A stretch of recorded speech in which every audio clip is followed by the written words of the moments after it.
Ready to go. Okay. Well, good afternoon, everybody, and welcome to our Library Leadership Essentials training. Today is going to be from peer to supervisor. This video is going to be recorded and will be provided to all registered attendees. I'd like to thank the Institute of Museum and Library Sciences Services for allowing us to do this training. And with that, I will turn it over to our presenter, Kimberly Silk. Thanks, Jeffrey. Afternoon, everybody.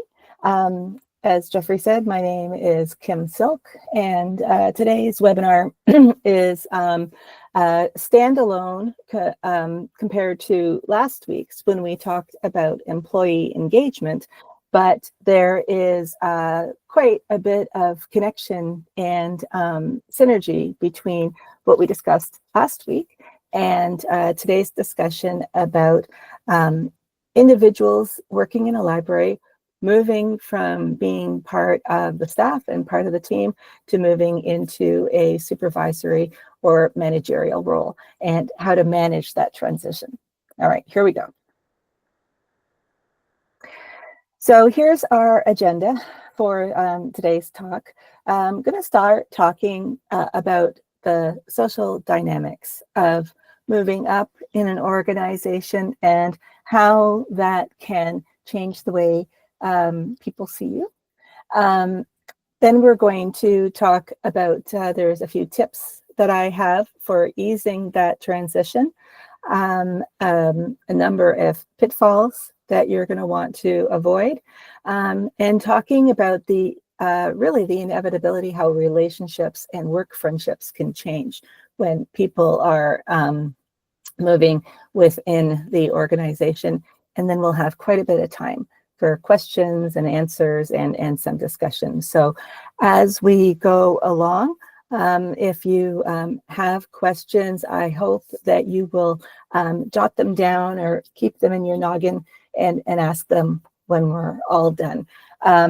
The research that I did to prepare this presentation, all of the sources that I found and used, and a few that I found and didn't directly use, are all provided on the final slide of this presentation. So first, for anyone who has just been promoted, has just been made a supervisor or a manager, congratulations. And here's the other thing that you need to know. Lots of things are going to change. Here's how you can be ready for it. When people are working together in an organization and they're working in teams, and especially in a place like libraries where we are working with the public and we're really working as a team and relying on each other, it's only natural that friendships will form. And if you're like me, one of the most wonderful things that I love about working in libraries is these friendships. And over the years, I've worked in many different organizations, and I've made great friends along the way. When you're working together as peers in a team, there is a camaraderie that develops, and this is a good thing because it can make work a lot of fun. It can make difficult days less difficult when you can share your experience with someone who understands. Well, in library land, we're just friendly people. That's just what it comes down to. But when someone in the team begins to move up in the team, then these dynamics can change. So among some of the things that can happen is that your colleagues may treat you a little differently. If your role has changed from being a peer, a fellow teammate, and then you're put into a supervisory or management role, your responsibilities have changed, and your friends and your colleagues' relationship has to change a little bit too. It's quite common for people who are new in leadership roles to experience the imposter syndrome. And that is just our self-confidence messing with us a little bit and making us feel that, oh my gosh, maybe we're not actually ready for this promotion, for this new, more senior role. And what I can tell you for sure is that almost everybody experiences imposter syndrome, and you were promoted and you're in that new role because you worked hard for it and you're good at what you do and you deserve it and you're absolutely capable. And so this imposter syndrome is something that just happens. And one of the skills that we have to learn is to recognize it for what it is, understand that just about everybody experiences it.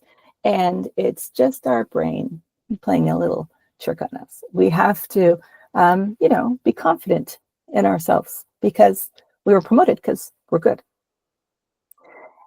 Because you have responsibilities that are now different and more senior, and you have responsibility for your colleagues as opposed to just being one of the team members, there's a new balance that you're going to have to find. And that is maintaining the relationships and the friendships that you have with your colleagues, but also recognizing the increased responsibility and increased authority that you have with your team. And if there's anything that is consistent with moving up and becoming a manager, is that it is inevitable that hard decisions will come along and you're going to have to make some tough choices. And I found for myself that when I was earlier in my career and I was working as an early career librarian, and sometimes we would commiserate and say, gosh, like, why would the manager do this? Or why don't they just do that? And what you realize as a supervisor and a manager is that quite frequently you are faced with a tough decision. What makes that decision tough is because you have a bunch of options in front of you, and not any of them are particularly great. They could all be really crappy options, but you still have to make a choice. You still have to make a decision. And so that is something that your colleagues who may not have been in supervisory roles before may not necessarily understand, simply because they haven't experienced it. So that's part of the learning as we move up through an organization, that that's something that we see pretty quick. And then unfortunately, it may be that not everyone is happy about your promotion. And that's unfortunate, but it happens. And it certainly has nothing to do with you. Egos and emotions can get in the way. And then sometimes your colleagues might expect that because you're friends, that they should be treated better or get special treatment or have, first dibs at, I don't know, good shifts or something like that. And as a leader and a manager, you're going to have to figure that out. Ideally, leaders treat people with equity, not necessarily the same, because everybody's needs and situations are different, but the ideal is that the manager recognizes what each team member needs and tries to provide them with what they need to do the best job possible. So, series of tips that I have found through research to help you with this transition is, the first one is, from the moment when you are notified that you got the job that you went after, I highly recommend that you communicate that to your colleagues and teammates as quickly as possible. You definitely don't want to keep anybody in the dark about it. Ideally, you're going to frame this promotion in a positive light. And I would imagine that you would, because if you didn't want the promotion, why would you have gone after it? But recognizing that there may be people who may feel apprehensive or uneasy, perhaps a little bit anxious about this change in leadership, and addressing it with your colleagues, whether it's as a group, one-on-one, and trying to clear the air should anything be causing anxiety among the team. If it is the fact that you are now leading the team that you once were a part of, this transition can be a little bit tricky. You were once a peer, now you're the boss. And so by communicating clearly about the promotion and how excited you are to work with your colleagues, continue to work with your colleagues, will hopefully diffuse any concerns or anxiety that surrounds the decision.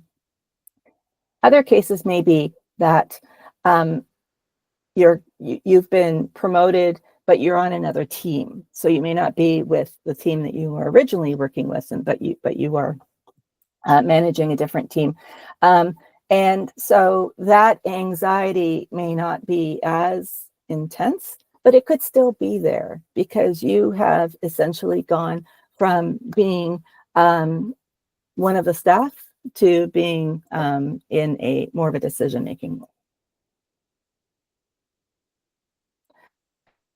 Tip number 2 is to define this new relationship that you have with your peers, with your former peers. So if it is indeed that you have been made supervisor for the team of people that you used to be, that you've worked with closely, you really want to make sure that you maintain their respect as much as you can. And we all know that it can take a long, long time to build respect and just a fraction of a second to lose it. So one of the leadership qualities that you're going to want to work on and strengthen is to set clear expectations and boundaries and really focus on being a professional. So this doesn't mean that you are going to, suddenly start, telling everybody what to do. And you're still the same person. You have always been. You are still the same thoughtful, caring, compassionate, empathetic human being that everyone has loved working with. Now you are in a supervisory role. So creating some boundaries are necessary, and we'll talk about this in another slide or two. But knowing that as a manager or a supervisor, you're probably going to have access to information that not confidential information that can't be shared with your work friends. Maybe have to make some decisions that are sensitive. Ideally, explaining to your work friends that you have to remain professional and preserve confidentiality is a very important part of this new role, and that it's not in any way personal in terms of what you think of your work friends. It's just part of the job. And then I'll say that, balance a friendly approach with these leadership skills that you are developing. And I always say that it's much nicer to report to a coach than a boss. And good management and good employee engagement, thinking back to last week's presentation, is really about a manager's role, a supervisor's role, being about supporting the team and doing what they can to make them successful. So be a coach, not a boss. Oops. There we go.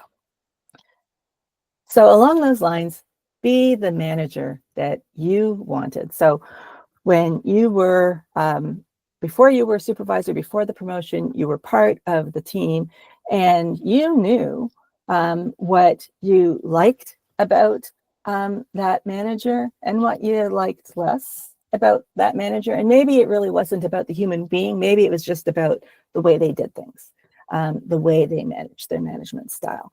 So now that you're in a leadership role, now is your chance to be the manager you wanted as a staff member. If you know that there are certain organizational changes that would really benefit the team and that would help with workflows, it would help with quality of the work-life balance, now's your chance to go ahead and figure out how to make those happen. You were promoted for a good reason. You are talented, you are smart, you are capable. So be confident in these abilities. And by being able to walk the talk, so to speak, to be able to make positive organizational changes as you can, because of course you are still being managed by somebody else.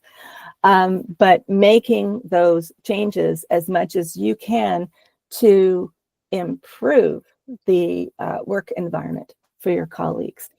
That is going to help really ease that transition because they're going to see that you are still in their corner. Number 4, value your team members. So this harkens back to last week's presentation on employee engagement. And what we learned during that session was that when employees are engaged, it goes beyond job satisfaction. Engaged employees feel enthusiastic about their work. They feel valued. They feel a passion. They feel confident in what they bring to the workplace. And now that you're a manager, it's your job to make sure that they feel that way. So just the way that you appreciated being acknowledged for your contributions, understanding that everyone brings, has a part in bringing success to the team, that continues to be a very important piece. And now that you're a leader and you're in a leadership position, you need to model that. And you need to model it in a very consistent way. I think it's important to acknowledge that none of us really work alone or in isolation. And so the fact that you've been promoted and that you are moving up in the organization, it wasn't just you.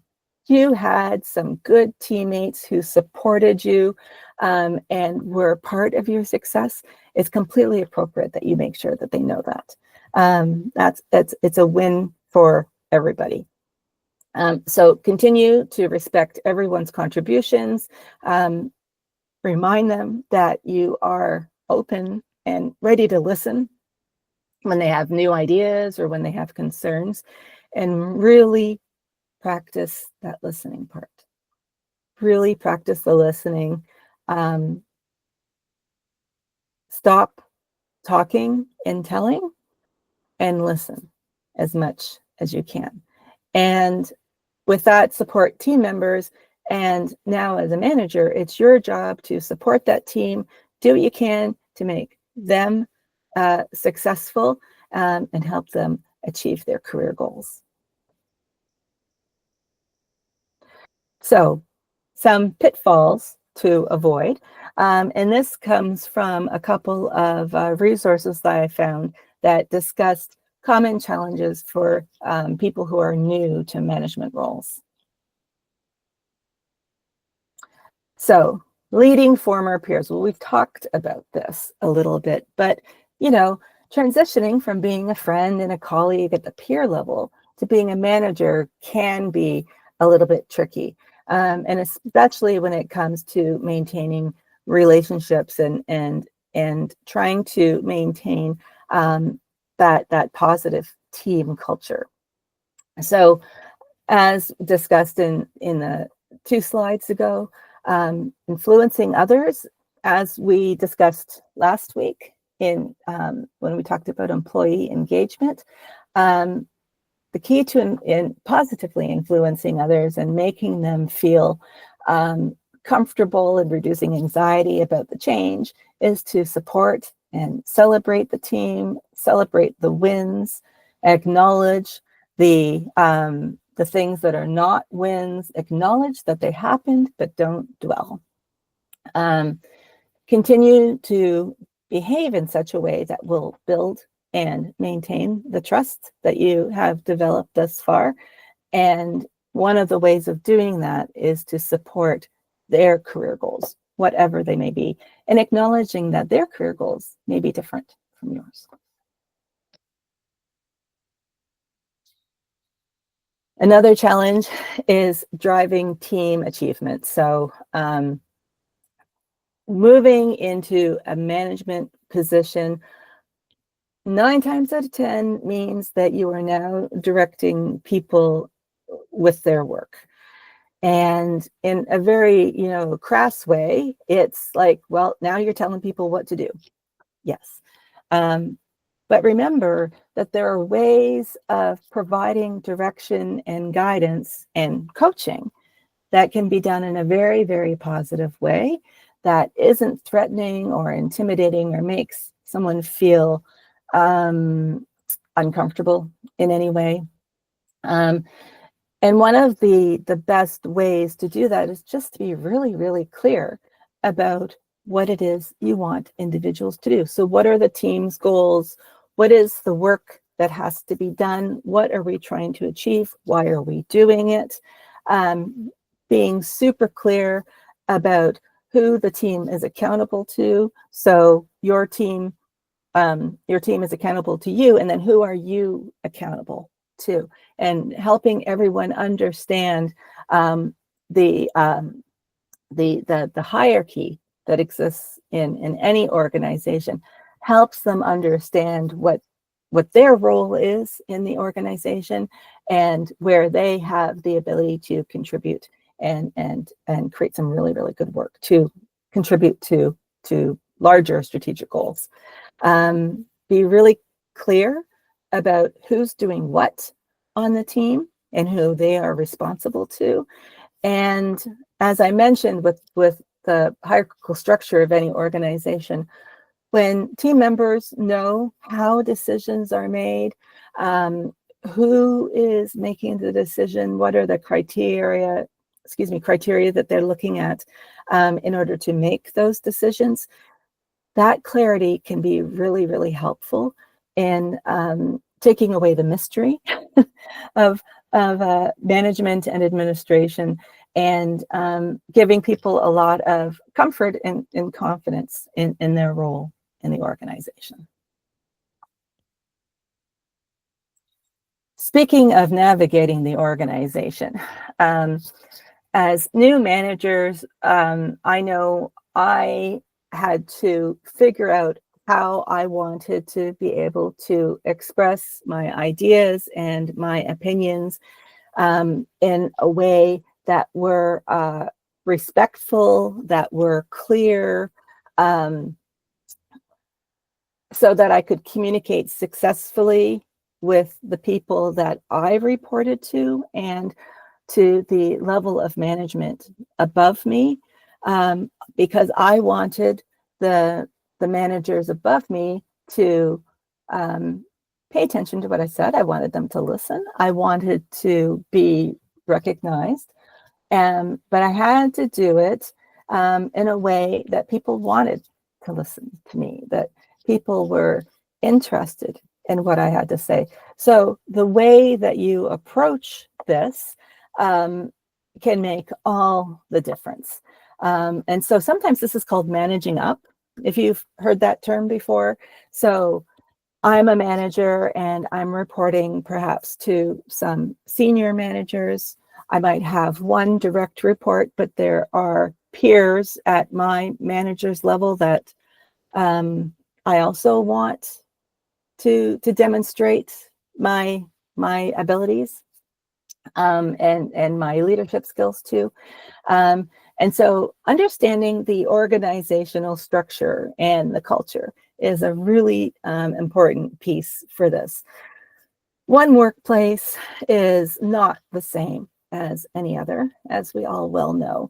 So taking time to observe, pay attention to how successful communication happens, and also paying attention to when unsuccessful communication happens, and then take cues from that to determine how you want to be able to communicate in a successful way.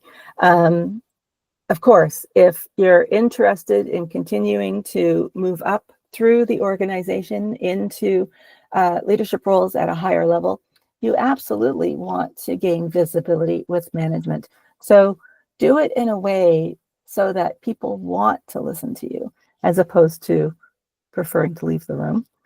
And you want to develop relationships at all levels of the organization. And this includes at the level that you have just left. And not necessarily just with your own team, but with teams across the organization at different levels.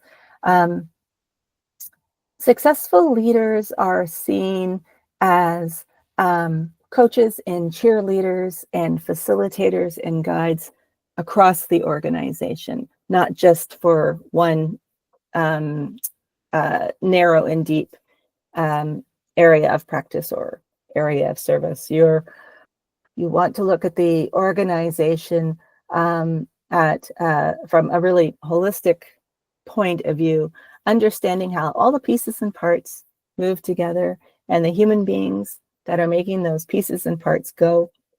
And successful leaders will recognize everyone's effort at all levels. Thank you, Edward. Clear is kind. Thank you, Edward, for quoting Brené Brown, one of my favorites. Okay, motivating and inspiring others. Now, not everyone is a type A, bright-eyed, bushy-tailed person like myself. I understand that, but doesn't mean that you can't be motivating and inspiring. So here's the thing. As a manager, your success is now completely dependent upon the success of the people that you are managing. And as was mentioned in slides from last week, that as a manager, your primary responsibility, and yes, your plate is incredibly full, by the way, I know, but your primary responsibility is to create an environment where your team can succeed. Sometimes that means making sure they know that they are appreciated and that their work is awesome. Connecting the dots for them so that they can see how the job that they're doing is contributing to strategic objectives and goals, that they really are part of the success of the organization, that they're a crucial part of it. Being really clear about priorities and expectations, knowing when team members know what is expected of them, there is a very, very high chance that they're going to be able to achieve it. And that's what we want. Again, you want to focus on strengths, acknowledging absolutely when mistakes happen or things don't go well, but not to harp on it. Focus on the learning, acknowledge the mistake, move forward. And be genuinely caring and empathetic about their well-being, because if your staff aren't feeling great, they're not feeling great about their job, and they're stressed because they've got parents and kids and lots of responsibilities. If you can find a way to ease that stress, then that is going to continue to build the trust that staff person has, not only with the organization. I think I said this last week, but I always found that there's one of the most important things that I can do for a team is to keep the garbage from rolling downhill. So we all know that at the top of an organization, sometimes stuff happens, and the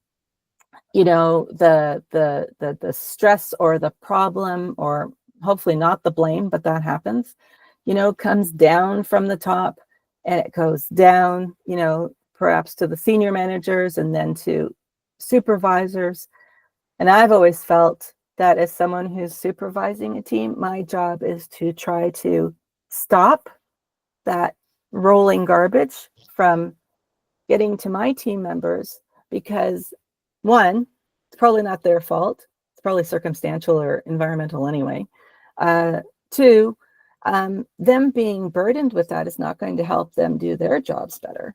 So it's this balance of communicating clearly about what's happening in the organization. So I'm not saying that you should hide it from them, but do your very best to keep whatever junk is coming down the pipe from distracting your team or making them feel badly about their role.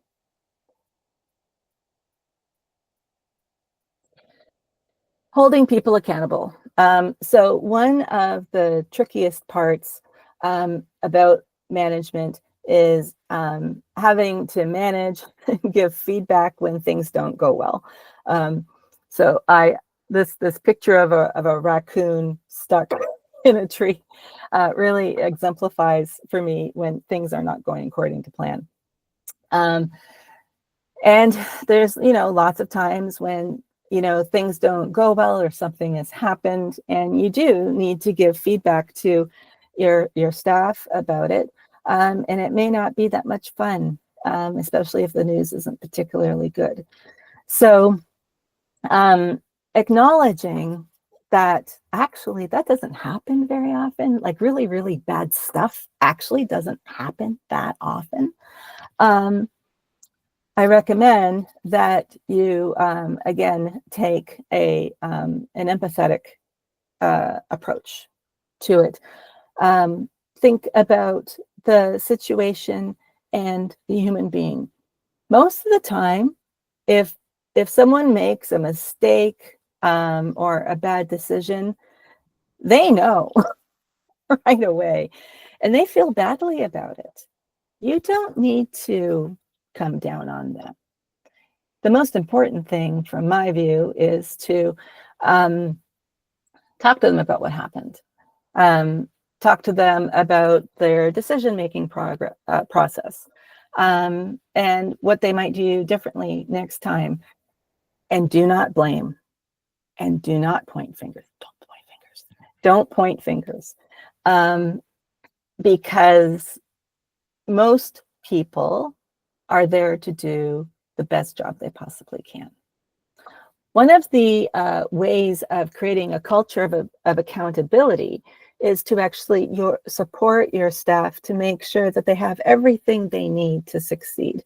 And that can often include giving them the freedom to do a job or solve a problem in the way that they think. Most of the time, there's more than one way to solve a problem.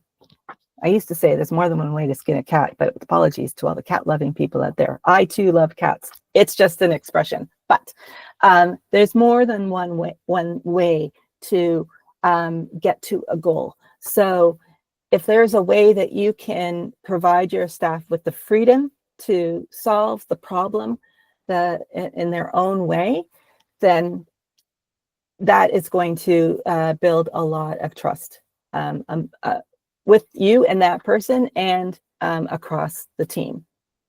As said before, share information, certainly not the stuff that's confidential and that you can't share, but anything that you can share, do.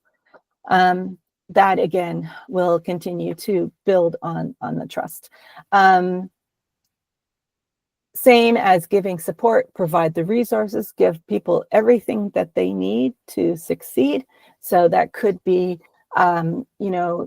technology, it could be an ergonomic workstation, it could be flexible hours, it could be understanding when people need to pick up a sick child or help a parent, all those things. And communicate really, really clearly. What are the boundaries? One of the things that I say to the students in the library science classes is that, and they're all in their, early to mid 20s. And, it's not their first rodeo in school, right? So I always say, I want you to be here in the classroom with me. I expect you to be there, but life happens. So if you can't come to class because something's happened, just tell me. And I don't really mark attendance because my assumption is that the students have paid to be in that classroom. My assumption is that they want to be there. And if they're not there, something has happened. So I would prefer as their teacher, as their instructor, to know what's going on with them and to know that they're okay, as opposed to, getting weird about them not being in classroom. All right. Final couple slides. When work friendships change, and it is inevitable that as a team of people, lots of people are going to change teams. They're going to maybe be part of one area of service operation, move to another. People are promoted. People may leave the organization. So these work friendships change. And what I recommend as someone who has, moved around in an organization and moved up through an organization, is that you need to let those friendships change if they need to. And it's also completely okay and highly recommended for you to make new friends, because you're going to find in your new supervisory role that the pressures on you, the responsibilities, the workload, the decision-making is going to be quite different from what your role was before as a team member. And so it's important that you have a group of peers at the new level that you're at that you can talk to and share with.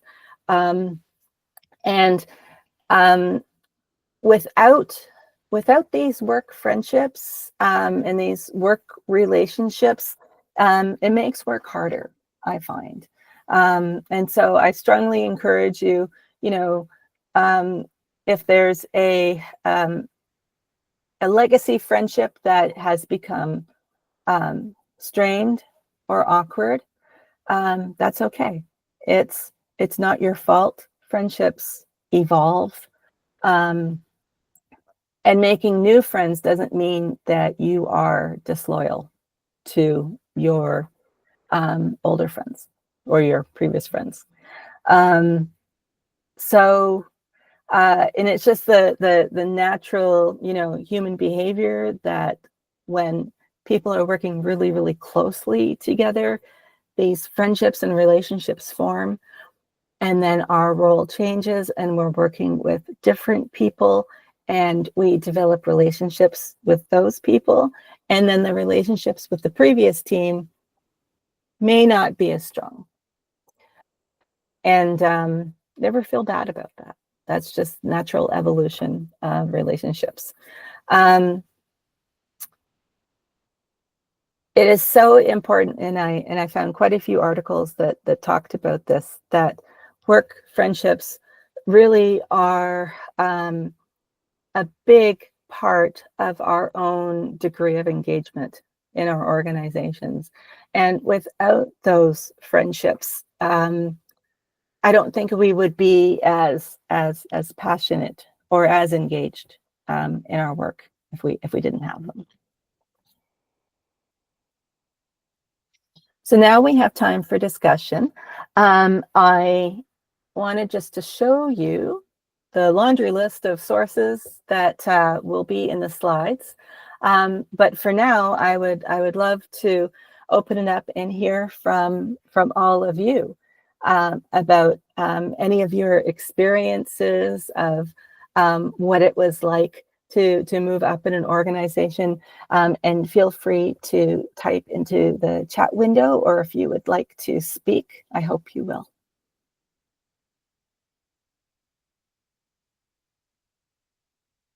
Edward, since you put in the chat, do you have anything that you would like to,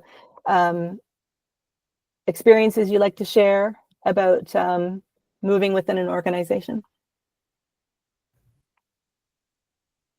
Sure. Hi, Kimberly. Thanks. So, I mean, when I've generally moved into supervisory role, that's usually been at a new organization, and so don't have a ton of experience doing exactly what you're describing.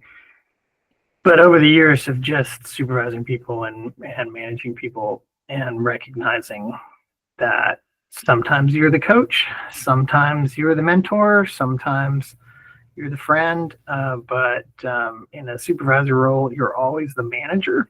And so the manager role really has to do with achieving the organizational goals. And I've just found it helpful over the years to be, again, Brene Brown, right? To be very clear, because clear is kind. Clarity is kindness. And yep. Being very clear about, hey, I'm about to have a conversation with you as manager, not as friend or mentor. Because where it really got tangled for me over the years was when the person was not understanding what role I was addressing them in, right? So nothing's worse than being told by your mentor that you're not doing a good job, right? But you can handle that from a manager, right? Because the manager is mindful of how the organization needs to improve. And so, yeah, you can crush the life out of someone in that way. But anyway, that's kind of where my head was. I don't have a ton of experience moving up within an organization. I've done it once or twice in my career, but and yeah, all the awkward things that you've already talked about of, you know, these people were my friends and we went to lunch and now they answer to me and I have to do reviews and, you know, they're just things to sort of keep in mind of it does shift the dynamic and I think it changes the relationship and that's okay. And I think that's key, right? Is we have to be confident that that's kind of what's supposed to happen. That it is not a negative, doesn't cast a negative light on the friendship, or that change isn't bad, right? Like that, in order for all of us as human beings to grow and evolve and learn new skills, is that we do have to change a little bit. It reminds me actually of a very good story. So for many, many years, I was involved in the Special Libraries Association, and I was part of the chapter that's here in Toronto. And I had a chance to be on our local chapter board, and then I got the chance to be, I mean, you can say elected, but mostly it's by acclamation, right? So, but I got the chance to be the president of that chapter. And then over the years, I got involved with different sections like data librarianship, open access, for instance, things like that. And then I was encouraged by my mentor to consider running for the international board. And I remember being at a conference one year, and I was sitting with a bunch of my friends who were from all different chapters across the US. And we were being goofy and silly. And I didn't realize that maybe people who were observing us would develop this idea about our level of professionalism. When we were breaking for lunch, one of my mentors pulled me aside. She was actually like pretty irritated with me because she said, you know, Kim, if you want to be a leader, you have to start acting like one so that you can become one. And if you're going to be a goofball and be silly with those people, then other people in the organization are going to get this idea about you, about whether or not you are leadership material or not. And it hit pretty hard because, you know, I was basically being told that I was acting like a total goofball and to cut it out. And my mentor was terse with me because she felt that my goofy behavior also reflected on her because she was my mentor. But it was probably one of the most useful conversations I have ever had because it was kindly meant. And yeah, she was irritated with me, but you know, we got over it and stuff. But but just this light bulb went off. You know, and that's in my early 30s still, and it was really a bit of growing up that I had to do to recognize that leadership is not bestowed on someone. It's something that you decide to embrace and develop. And you need to do it in a way so that other people will believe that you're a leader too. So just, Edward, thinking about what you were saying about, you know, the mentor hat versus the manager hat. And then, you know, when you go out for maybe a beer after work, then maybe you're wearing the friend hat. And it's, but even when you're out having a beer with your colleagues after work, you're not really taking off the manager hat. You might be wearing two hats. Yeah, I think one of the things in just my experience has been just getting very clear within myself about that manager hat never comes off. I mean, you might be able to put on the mentor hat or you know, put on the coach hat and kind of give them some techniques or things that are helpful to them to help them be more successful, or the team be more successful. But at the end of the day, the loyalty is not to the coworkers and the friends. The loyalty is to the organization. They're the ones that cut the check. They're the ones that pays your salary, right? So, and so as a manager, you've got to always sort of be in that role, even if that means that it changes the dynamic of the friendship, or might even end the friendship. Yeah, because it's also up to the other person to understand that manager hat never comes off, and recognizing that as a professional, that's part of the deal. Right. And that takes, I think, a certain level of maturity and self-awareness, you know, on both sides, and being able to acknowledge and accept that probably means that the friendship can be preserved. But if that acknowledgement isn't happen, then yeah, probably the friendship's not going to have a continue long term. Yeah. Yeah, that's true. And, as you said, it's dependent on the other person too, right? Will they be able to receive that as, you're absolutely right, you're my manager, I was out of line, or whatever the situation was, and acknowledge that from both sides. Yeah. Yeah. Yeah. And I found that just the higher up you move, the more that separation is really required. Yep.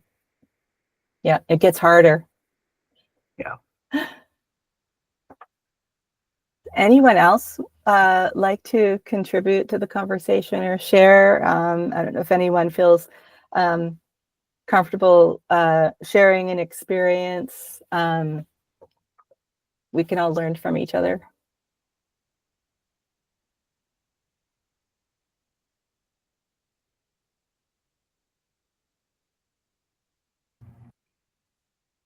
Jeffrey, anything? I just think probably one of the best experiences I ever had was from one of my supervisors was, that and instead of just, yeah, I definitely messed up and I fessed up on that for sure. But I think just the way they handled it was just like, is there anything that I can help you with?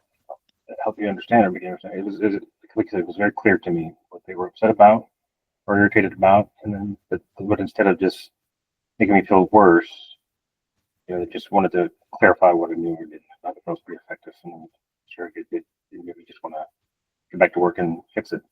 Yeah. Yeah.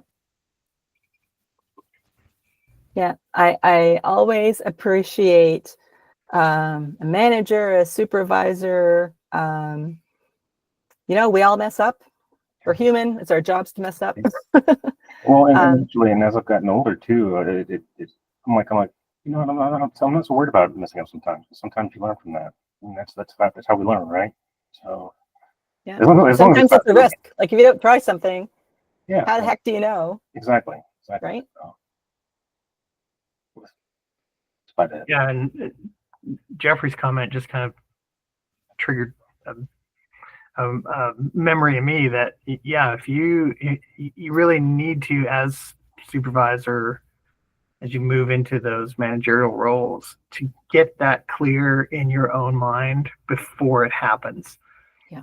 Because it's really awkward when it does happen and you haven't clarified with yourself even, but especially if you haven't clarified with your people that you're supervising, your former coworkers, how to reconcile that. And the worst case scenario is, you have to fire a friend, and that is painful and awkward, and it's the most horrible thing. Right. Like all the more reason to get this aligned properly in your head before you have to do that, because you do have to do it. I mean, that's just, HR life is part of I know being a manager, and the bigger the organization, the more people you supervise, the more you rely on HR. It's kind of shocking, actually, how much of my career like that has just been a factor.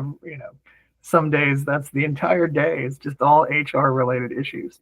Not all of them negatively disciplinary, but sometimes, and those things take a lot of time. And when they're people who are your friends or former coworkers that used to be former peers, that is really, really hard.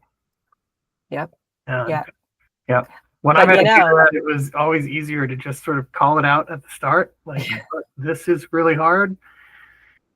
But here's the situation, and and the people make their own choices too, and help them hold them accountable for their own choices. The sort of magic phrase in when you're having to discipline someone is, "I'm sorry that you're choosing this." Yeah, that's a good comment, Jeffrey. It made me think of some other sort of nuances to this. Yeah. It's one of the things that developing relationships with people who are fellow managers, having a mentor who is at a management level above you to help you develop your thoughts and how you would approach certain situations. I know You know, we all say lots of things. Oh, they never taught us this in library school. I'm not sure how you teach that, because the experience of doing it is what's going to teach you the most about how to be clear, how to make sure that the people that you're working with understand what the expectations are, and your approach to communicating and supporting. That's your leadership style. That's what we are all developing as we go. And with every new experience as leaders, sometimes it can feel like, oh my gosh, I feel like out of my depth again.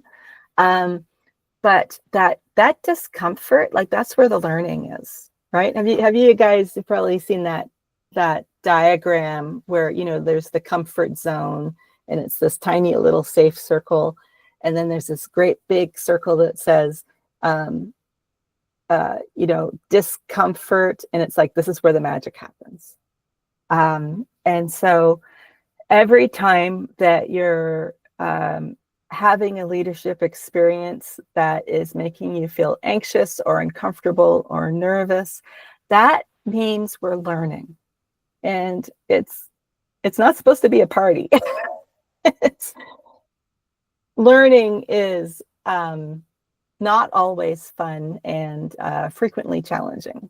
But if we hopefully can recognize that, oh, I'm not feeling 100% comfortable with this situation, that means I'm learning. Okay, that just means I'm learning. Doesn't mean that I'm doing it wrong.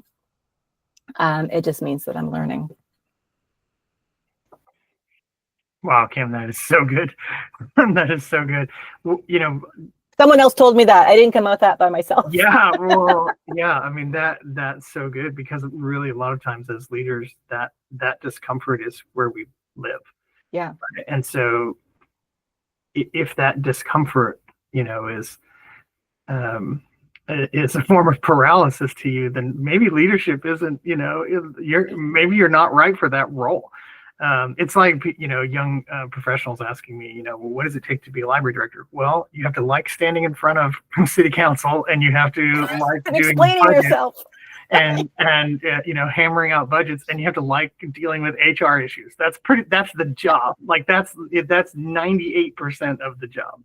And like, that's, I always ask them, so do you like, you know, presenting in front of city council? Oh, hell no. Okay, well then this is not the job for you. And so, yeah, I would also add, I've learned in my career, when you're seeking out a mentor, seek out a mentor who doesn't work for the organization. Yeah. You know, get a professional mentor from somewhere else. You know, a colleague from, you know, the Library Association, ALA or TLA, or when you want a mentor, you want someone who is vested in you and your growth potential, who doesn't have an axe to grind, right? I think that's, we talked about this a little bit in my session last week, where we were really kind of talking about if your mentor is your manager, that's not right? so good. That's not so good, because sometimes you need the mentor to speak truth, just like your example, right? Of like, oh, that hurt, but that was really good. And not have it be coming from a supervisor kind of role that's telling you, hey, you're misbehaving, and on behalf of the organization, I need you to stop it, right? Yeah, that's a performance issue, right? As opposed to a growth issue. Right, exactly. And so that's nuanced and that's subtle, but I think it's more beneficial to seek out mentors who can be relatively objective about your professional growth, and not have an axe to grind on in the organization itself. Yeah, I agree 100%. Absolutely. And it's even, I have found that having a mentor who is not necessarily in the same area of practice. So, you know, I've worked in academic libraries and I've worked in public libraries. and I've worked in technology companies. And the mentors that I've had who've had sort of the most value are not so close to what I'm doing that they can't see the forest for the trees, right? As they sort of have a broader perspective of the profession, and maybe not necessarily locally, right? So I think that one of the nice things about associations, especially with ALA, is that you can hear perspectives from, all parts of the country, and we all know, like, it's different everywhere. So hearing from someone who understands where you're coming from and understands the work environment that you're in, but isn't necessarily so familiar with what you're doing, that I just find that they will have suggestions and ideas that you are definitely new and that you hadn't thought about before.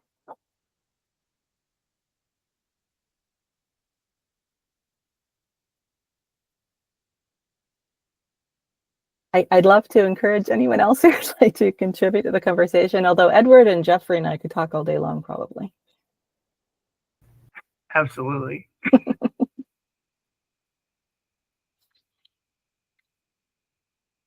And if you don't want to speak up, always feel free to put it in the chat. Oh, Charlisa, go ahead.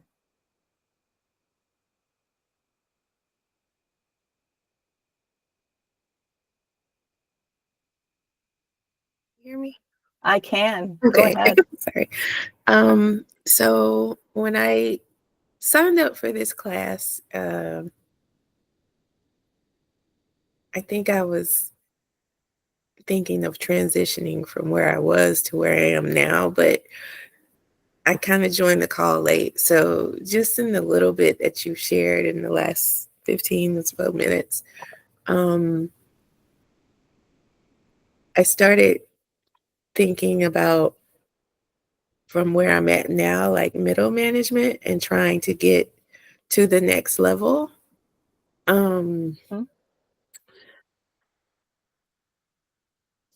So, it was the comment that Edward said. He said, if stuff's getting on your nerves, and it kind of made me go internal. So the job isn't getting on my nerves. I feel like I'm ready for different challenges. So it was good for him to say that, to see where I was, or where I thought I was. So now I'm starting to think, well, maybe I am ready for the next challenge, because all of these things that I'm doing currently are feeling very mundane. I can handle giving the feedback. I can handle the disciplinary actions. It just rolls off me like the water on the duck's back. That part is the if you're feeling so for me. comfortable, we need to put you in a learning situation. Right. So that's why I'm like, am I getting bored? Is this getting aggravating? Because I really am ready for the next level, and I just needed to maybe hear him say that, so I can figure out. Moving to the big chair, Sharifa. There, moving to the big chair. So yeah, time to move up. Yeah, just need to figure out how to do that. I did apply for a position as a division manager. I'm sorry, I work for a public library system. So I am a regional manager. My library system has 20 branches, and as a regional manager, I have 10 responsibility for 10. And so our division manager is open, and I did apply, but there was a freeze. And when the freeze happened, it made me second guess myself, and I started thinking, is this what you really wanted? And that's an external condition. That's not you. Right. That's like stuff happens. Yeah. The universe, stuff happens. And I felt like it was question, like, do you really want this? Is this really where you want to go? Like, Yep. don't let stuff distract you. Okay. All right. That's okay. Yeah. Well, We're so good at talking ourselves out of things, aren't we? yeah, in fact, I'm going to talk about on Thursday. I'm going to talk about imposter syndrome. So, See?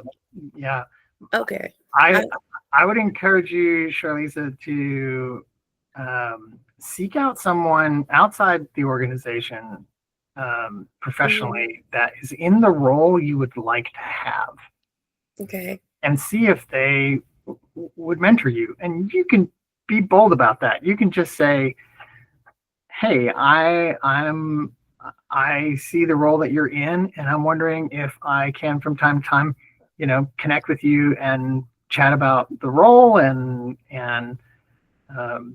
would you be a professional mentor? It's not a lifelong commitment or anything. It's just, because one of the things that will help you, I think, is if you're really well informed is well armed, and that will help you get a sense of what might the new role be, what are the challenges, and talk through all the hard stuff with that mentor.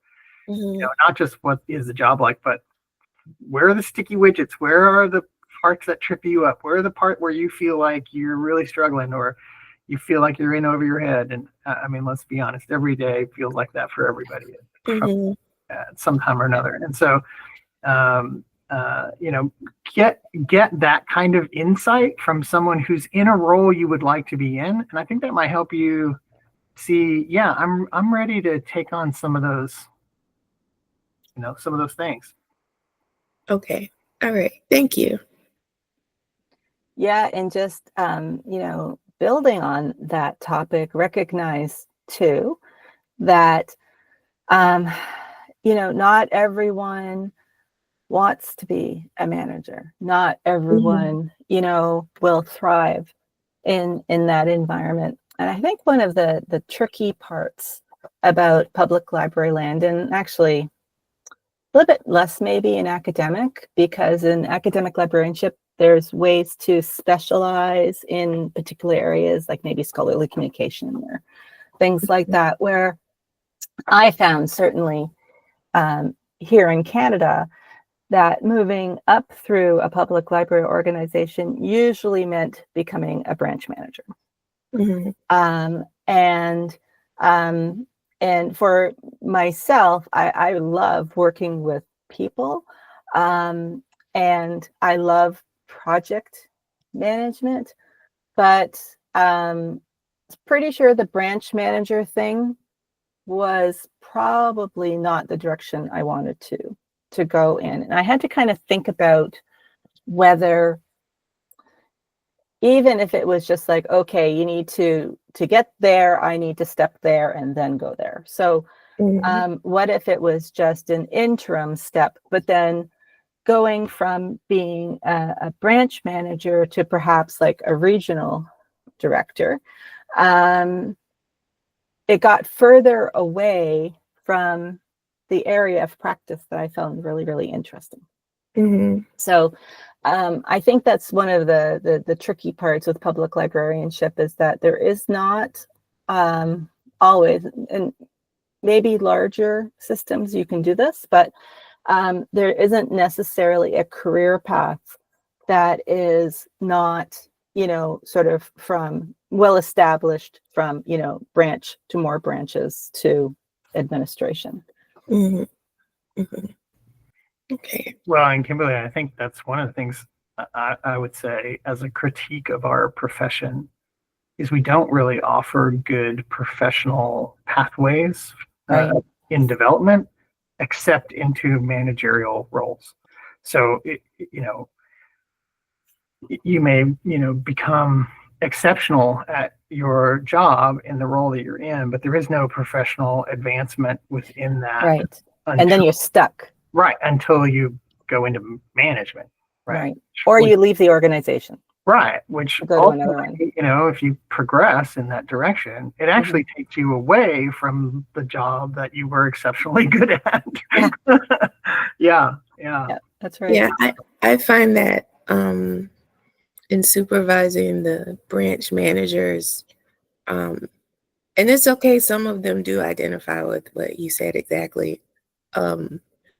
They don't mind being a branch manager because it still allows them to do all of the library things. And see the public and engage Mhm. with the public service piece, right? Yeah. Right. And they are not like, I'm looking for the next me. Yeah. And they, they don't want to get into that part. The disciplinary action, the Yeah. conflict resolution. So I have noticed that in my role. Dealing with incidents. Yeah. Yeah. Yeah. Mhm. Yeah, for sure. Many years ago, when I was an undergraduate student in the previous century, I worked for IBM Canada as a student. And one of the neat things about IBM, which I had not necessarily seen in other organizations, was the recognition that there was different kinds of leadership. So they actually had two promotion paths that people could do. So you had a lot of people who had a background in computer science and computer engineering, and where it had lots and lots of technical knowledge and technical strength, but that didn't necessarily mean that they wanted to manage large groups of people, but they were amazing at managing particular projects. So, and then conversely, there was lots of people who were very, very good at managing teams and human beings and things like that. So depending upon your strengths at IBM, you could go up sort of the technical product or project manager route, or you could go up the sort of the people and team management route. And I just thought that was so smart, Yeah. Yeah. Yeah. So I love that, Kimberly. How could we do that in library land? Right. I mean, it can't be that hard. I mean, I always wonder. So I know here in Canada, a lot of the management frameworks we've adopted from the cities that we are part of. So I feel like there's sort of a lot of organizational frameworks that have been borrowed from how city management is works, and maybe that's not the best fit, right? But of course, changing that is going to create chaos, and lots of people don't want that. Because chaos is scary and it's uncomfortable because we might be learning. but there could be it. I have some colleagues that we've thought about this. Like, we've actually thought about the fact that there's this very well-worn career path that is not the best fit for everybody, and yet those individuals are absolutely valuable to the organization. So how do you solve that problem? That sounds like a bold thing to try to solve. Mm-hmm. Yeah, because in most municipalities that I'm aware of, they have tiers, right? You're a librarian 1 or librarian 2, or but the differentiator generally between a 2 and a 3, which is generally the highest tier you could be in, is some sort of supervisory role. Yeah, there must be other departments in the city that have advancement like IT.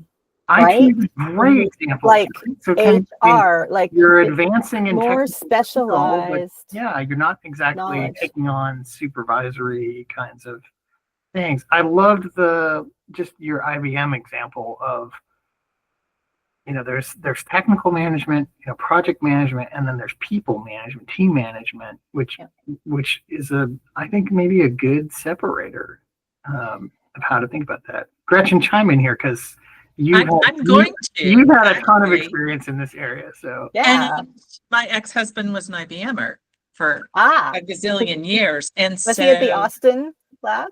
yeah, we were in Yeah. Kingston, New York, Mm-hmm. and then Austin, Texas. So Yeah. Because I was in information development, and we were, which is what IBM called writing the computer manuals. And my manager would go to Austin back and forth depending on the project she was working on. yeah, but what they did was the model, and Kimberly, correct me if I'm wrong, but how I translated that is that you have an evaluating supervisor and then you have a workflow Okay. supervisor. Right.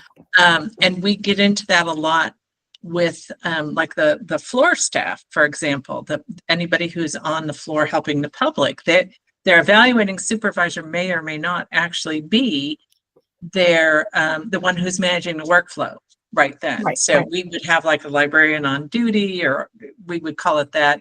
And they were on the floor and they were managing the floor, right? Right. If somebody needed to go clean the bathroom or whatever, they're managing that piece of it. So they're the workflow manager, but then their evaluating supervisor would be who they reported to. So that's kind of like the head of tech services, we usually make them manage the people that they are whose work they supervise. But Right. So they're responsible for that work. Right. You Right. don't have to do that if you talk to each other, especially, right? And say, here's, and of course, evaluations are always, that's a whole another can of worms, which we are not going to get into here. But that could be another one. That's another session. The swamp of the work evaluation, performance evaluation. Right. And I do think that is a topic that down the road, but for a lot of libraries, we don't get to control that. It's controlled by HR. So yeah. We got to and work. If HR is part of the municipality, Yeah. as opposed to in the library, that can be a mismatch too. Yeah, so that's a whole nother topic. But the idea of, you have the workflow manager as opposed to the evaluating manager or performance manager. And they don't have to be the same person. And that's what IBM did well. The other thing they did, of course, which I loved, was they always put two teams to work on projects and had them kind of both compete as well as when they got to certain milestones, it's like, who's doing better? Let's push the reset button and keep moving forward. Yeah. They used to do really great management things. And then somewhere along the way, the shareholders needed more money and that kind of went out the window. So yeah, it's a shame. And I mean, I worked in the lab environment, which was very different from so in Toronto, there was the gigantic lab, and then but up a few blocks, well, more than a few blocks north, was headquarters, which is where all the marketing people were. And the culture of the lab was very, very different from the marketing and the business culture. So I preferred the lab. Yeah. And I just wanted to say, Charlisa, hi, first of all. It's good to hear your voice. And if I can be of any help at all, let me know. I know I've known you, I've watched you in action. You're amazing. So her work with TLA, Kimberly, has been really stellar. So I jumped in late and I didn't get to hear it all, and I'm going to have to jump off in a minute. But Charlisa, whatever I can do, I'm happy to do that. And Sandra, I'll make the same offer to you too. Thank you. You sharing Charlisa, this. You're amazing. These trainings with us was great. I think it was something I needed. I broke my leg at the end of last year, and I kind of, I'm just trying to, I'm getting things back together and trying to move. And just had some time to self-reflect. So I've just been thinking about what's my next move, and Being this was, like, immobile will give you perfect. time to think. That's for Yeah. sure. So thank you for sharing these classes. So I've tried to jump in when I can. That's great. Thank Well, you. and Charlize, to come back on Thursday, I'll teach you how to fake it till you make it. Okay. That's what the I one do. need. Highly recommended. No, this Okay. was a great discussion, and Charlize, just listening to you describe sort of being the branch manager kind of role, where I mean, most of the branch managers I know are both that technical manager and the personnel manager, but you're also the manager of the facilities and there's you're wearing so many hats, and I'm wondering if we're not doing ourselves and our profession some disservice in sort of loading all of that responsibility on on a single role, rather than really developing people in ways that they can best, could a branch have a facilities manager, or someone who is tiered appropriately and moderately compensated for that additional duties or whatever, and then have the branch staff manager, right, who's in charge of scheduling and doing reviews and all that kind of thing. I don't know. I'm fascinated now. Like, this is like an interesting exploration. I think we could help ourselves in some of this if we think about this a little better. Yeah, there are other models, and I would imagine that organizations like Google and Microsoft would also have people with very strong areas of expertise, with particular technology or, I don't know, like policy or something, versus people who have a real talent for managing teams. If we can focus on building on strengths, which is what I'm always thinking is the best way to go, then maybe trying to pile all this stuff onto different areas of responsibility onto one single human being does not give them the opportunity to excel where they could.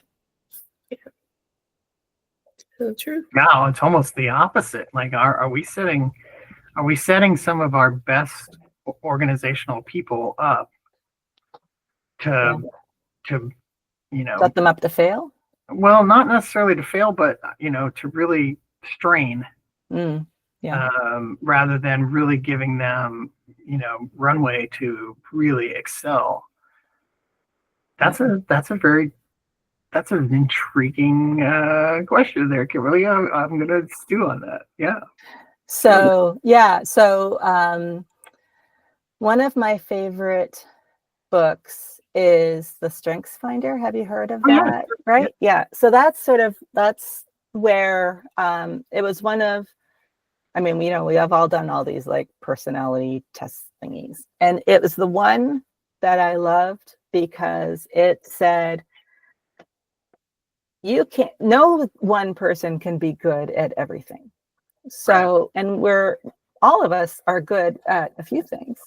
And so why not focus on those strengths? Because you could put the same amount of energy into your strengths as you might into your weaknesses, and you will make so much more progress by building on your strengths as opposed to trying to make up for weaknesses. And it was just like, years ago when I first read that, I was like, oh my God, because it's like the opposite of public education. They're trying to make sure that, you need to be able to do all the things right, and you need excellent marks across the board. You're like, no, we're not robots, Yeah. So that I just love that perspective. And then so that book is part of the Gallup organization now. And so when you see Gallup doing surveys and studies and research about people in the workplace, and in the list of resources, there's a really great one about women in the workplace, given that public libraries, have so many females. But really thinking through that research lens about how to make the best use of the expertise that we have in an organization, and just being almost more strategic about it. Yeah. In fact, I'm a huge fan of Strength Finders, and I'm also a working genius coach. Ooh. And one of the things we say in Working Genius is it's always better to borrow someone else's genius than it is to leverage your own competency. No kidding, hey? So, or worse, power through your own frustrating things that you're not good at, right? Yeah. Yeah. I'm just oh my God, hire that. Yeah. Don't make me do that. Hire that. Yeah. I love it. This has been a fascinating exploration, and so yeah, hope it's been helpful to Very, very much. Sandra and Charlize as well. So Yes, great conversation. I enjoyed it. Fantastic. I hope, though, I'm at a point in my career to all, confession to you all, that I never have to worry about, moving up again. I'm there, You're good. You're happy. This is now gonna roll me out in a wheelchair. That's kind of where I am. So I definitely do need to check the next class with the imposter syndrome. I do get people tell me a lot. I can see you as a director. And I'm like, that wasn't what I was aspiring to be. I was just trying to be a librarian. Right. Somehow or another, this management thing is latched hold to me, which it comes natural. And hear that for what it is, right? Which is a compliment to your skill set. But it doesn't necessarily mean that that's your purpose and your destiny. Right. There's also a huge separation, I think, between being skillful at something and it really being your purpose. Yes. Right. You can be good at a lot of things, but they aren't necessarily things that feed your heart and your soul. And, Yeah. That's for sure. I was a technical writer at the beginning of my career. Yeah, I was good at it, but did it get me excited? No way. Right. Right. I mean, that's, especially as you sort of move through your career, you get good at a lot of stuff. And you can be very, very good at a lot of things. And that's one of the things when if you take the Working Genius quiz, you find out, hey, these are things that I may be good at, but they're not, they don't create energy for me. They don't, they kind of drain my energy. They evaporate my, they sort of suck my life away.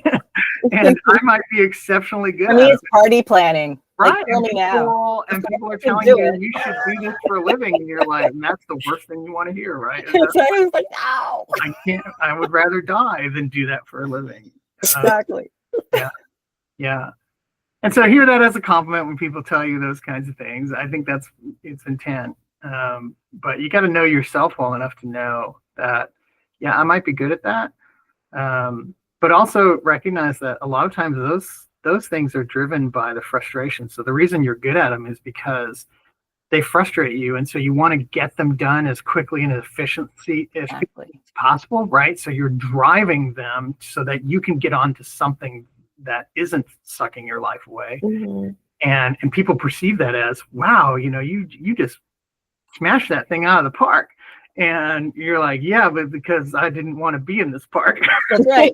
I'm trying to get into this game. All right? We have to be over now. I am Right.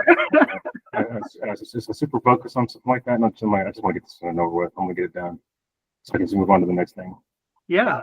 I'm so bad about that. Oh yeah, I know. Yeah. And they don't have anything to do with your capabilities in those areas.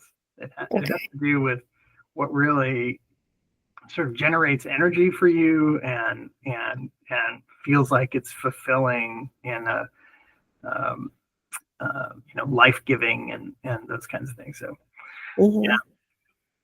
And I have found that, I'm probably like in the last third of my career now. And it's interesting that the things that used to really turn me on don't anymore.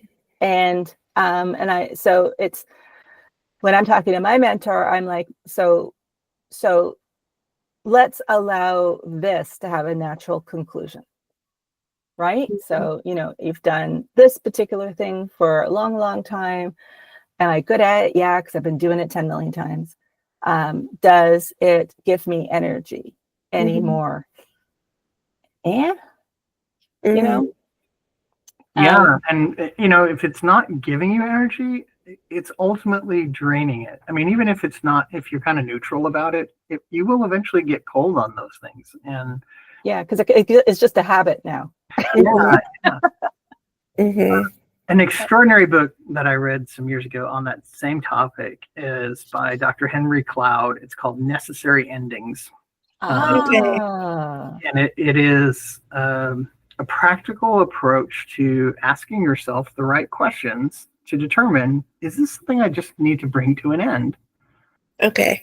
Whether that's career or life or relationship or whatever, right? Like there are similarities in the process that you can practically ask yourself, is this, before it becomes such a drain that it's sucked away my will to live? Before you actually hate it. Right. Can I actually make a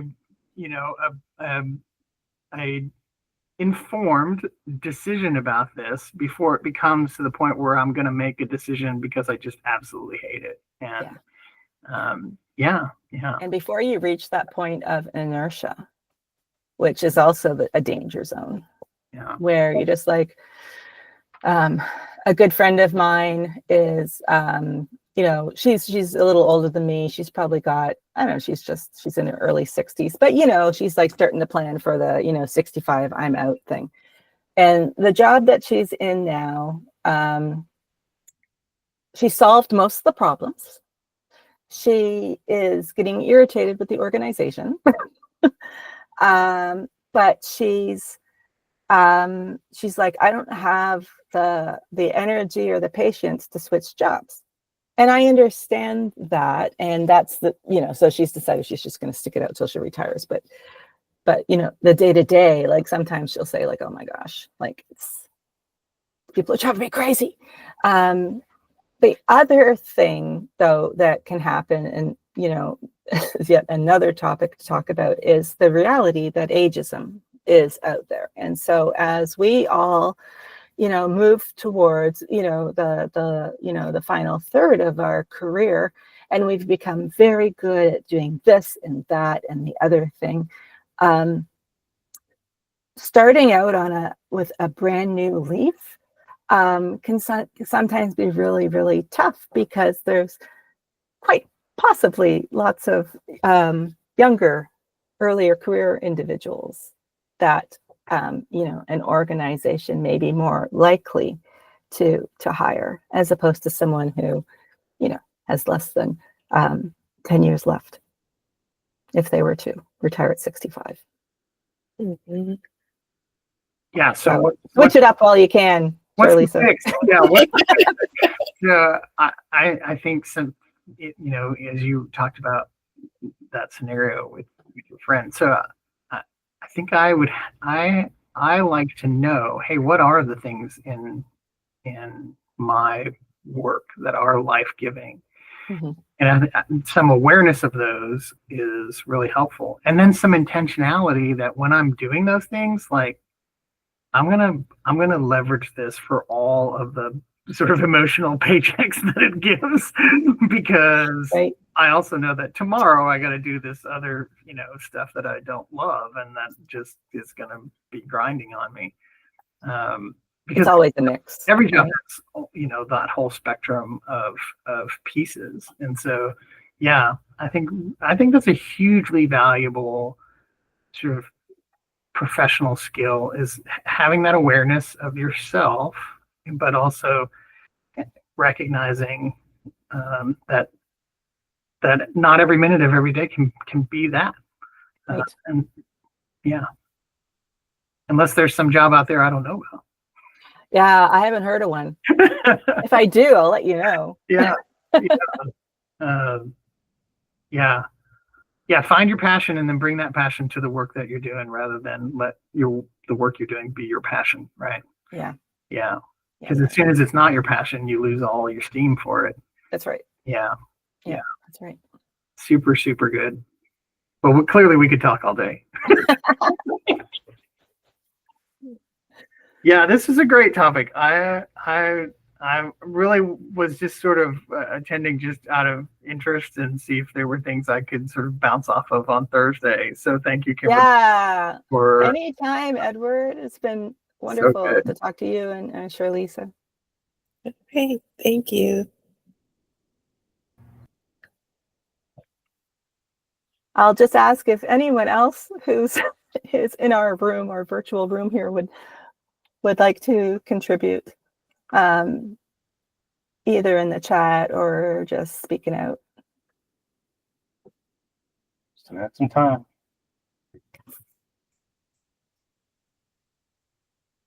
All right. What do you think, Jeff?